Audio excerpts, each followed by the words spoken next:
श्री स्वामी समर्थ तुमच्या सगळ्याचे आपल्या भक्तिमय चॅनलवर मनापासून स्वागत। स्वामी भक्त हो, आज पुन्हा एकदा तुमच्यासाठी नवीन स्वामी संदेश घेऊन आलेलो आहे।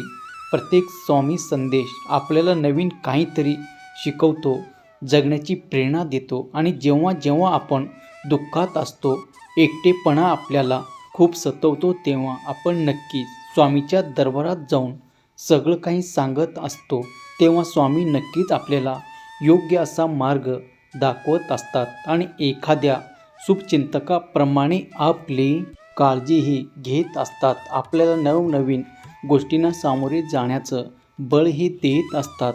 चला, आजचा स्वामी संदेश तुमच्यासाठी काय आहे हे या व्हिडिओच्या माध्यमातून जाणून घेणार आहोत। तत्पूर्वी तुम्हाला एक छोटंसं काम करायचं आहे। तुमच्या समोर 3 अंक दिसतील।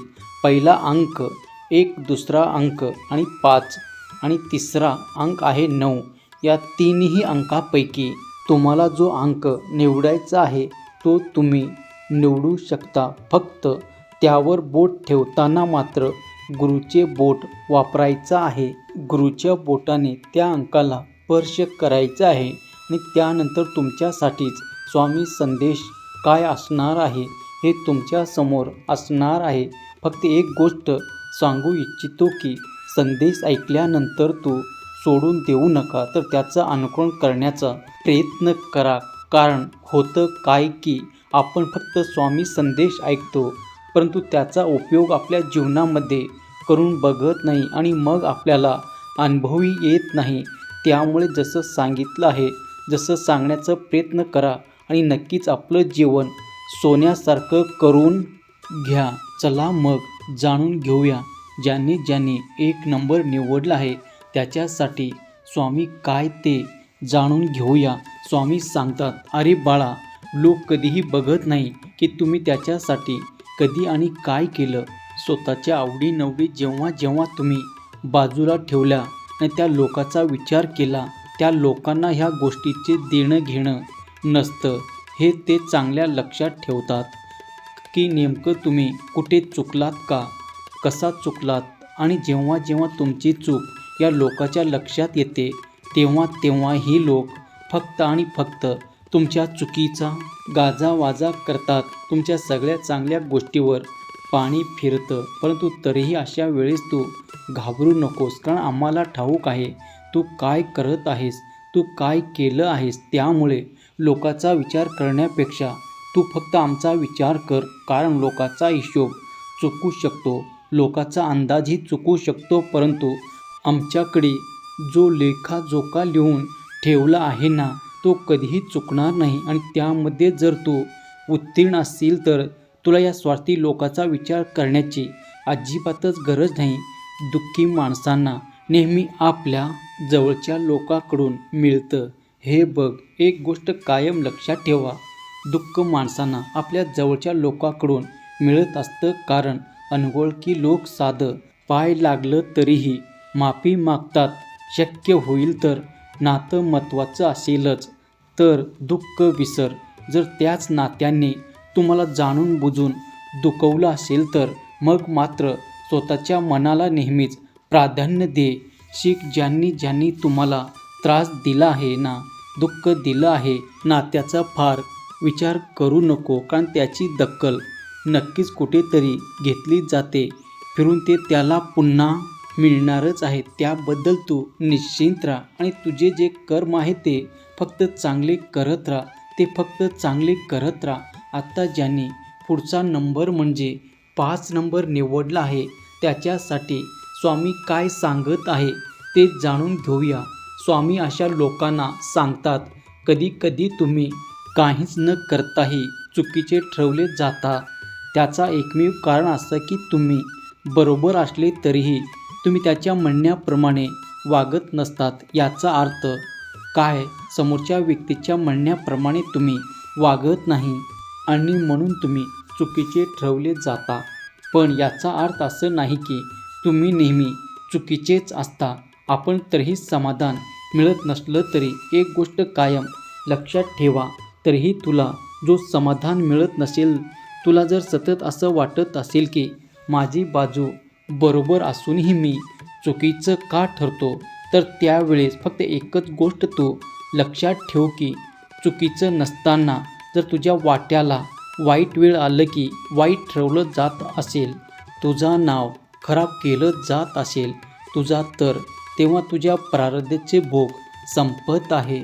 प्रारब्धाचे भोग संपवण्यासाठी हा सगळा काही खेळ मांडला गेला आहे याची जाणीव नेहमी तुझ्या मनामध्ये राहू दे आणि त्यावर काहीतरी उत्तर देण्यापेक्षा तू त्यावेळेस शांत राहा आणि तुझ्या प्रारब्धाचे भोग अशा पद्धतीने कमी कर. कारण प्रत्येक संकटाचा काळ हा ठरलेला असतो आणि तो तेवढ्यापुरतंच मर्यादित असतो.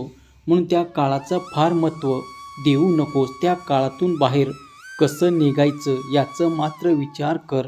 आणि त्यातही जर आम्ही तुझ्यासोबत आहोत तर मग तुला चिंता कशाची?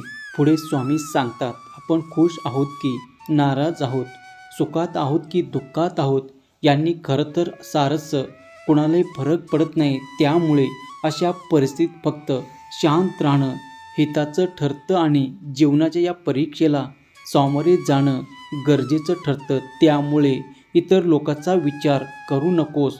कोणाला काय वाटतं हे महत्त्वाचं नाही, तर तुला काय वाटतं याला महत्त्व द्यायला शिक. कोणावर जास्त हक्क अजिबात गाजवायचं नाही आणि जाणून मोजून कपटी भावेने कुणाचं मन तर अजिबात दुखवायचं नाही. स्वामी म्हणतात, कोणावर जास्त हक्क अजिबात गाजवायचं नाही, जाणून बुजून कपटी भावाने कुणाचं मन अजिबात दुखवायचं नाही. जेव्हा जेव्हा तुझी नियत अशी असेल ना, तेव्हा हे जग जरी तुझ्यासोबत नसला तरी आम्ही मात्र कायम तुझ्या पाठीशी असू.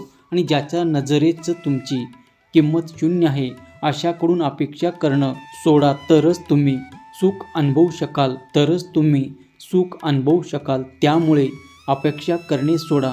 अपेक्षा ठेवायची असेल तर फक्त आमच्याकडून म्हणजे तुमच्या या स्वामी महाराजाकडून करा. कारण स्वामी कधीही कोणाचाही अपेक्षा भंग होऊ देत नाही. त्यानंतर ज्यांनी पुढचा 9 नंबर निवडला आहे त्याच्यासाठी स्वामी काय सांगतात, तर स्वामी सांगतात, प्रसन्नतेत सगळ्यात मोठा रहस्य आहे की ना आपण कोणाकडे अपेक्षा करायची आणि ना आपण कोणाची अपेक्षा करायची. स्वामी म्हणतात, जर तुम्हाला प्रसन्नता हवी असेल तर कायमस्वरूपी प्रसन्नतेचं वातावरण हवा असेल तर एकच मंत्र लक्षात ठेवा आणि तो मंत्र असा आहे की ना आपण कोणाकडे अपेक्षा करायची ना आपण कोणाची अपेक्षा करायची. हा नियम जो पाळतो त्याची प्रसन्नता कोणीही हिचकावून घेऊ शकत नाही. त्यानंतर स्वामी सांगतात, जीवनात अनंत अडचणी असतात, होठावर हास्य आणणं हीच खरी कला आहे. जीवनात अनंत अडचणी असतात, परंतु या अडचणीत असताना देखील होठावर हास्य आणणं ही खरी कला आहे. नकारात्मक विचाराच्या लोकांपासून दूर राहणे कधीही तुमच्या हिताचं ठरणार आहे. त्यामुळे अशा लोकांच्या नादी लागण्यापेक्षा आणि वेळ खर्च करण्यापेक्षा माझ्या नामात मन गुंतवा आणि तुमच्या कामावर लक्ष द्या. त्याच्यासोबतच माझा आशीर्वाद तुमच्या पाठीशी राहणारच आहे. पुढे स्वामी सांगतात, दुःख सहन करणाराच माणूस एक ना एक दिवस सुखी होतो. दुःख सहन करणारा माणूस एक ना एक दिवस सुखी होतो, पण दुःख देणारा माणूस कधी सुखी होऊ शकत नाही. त्यामुळे एक गोष्टीची काळजी घ्या, तुम्ही कितीही दुःखात असा परंतु जाणून बुजून कुणाला दुःख देऊ नका. नेहमी सुख वाटण्याचा प्रयत्न करा, आनंद वाटण्याचा प्रयत्न करा. तो आनंद ते सुख तुमच्याकडे फिरून दुपटीने परत येणार आहे. त्यामुळे हा नियम जो कोणी पाळतो त्या व्यक्तीच्या पाठीशी आम्ही हमखास उभे राहतो. त्यानंतर स्वामी सांगतात, जीवनामध्ये खूप नाती गोती मित्र परिवार असण्याची अजिबात गरज नसते. जीवनामध्ये खूप नाती होती, खूप मित्र परिवार असण्याची अजिबात गरज नसते.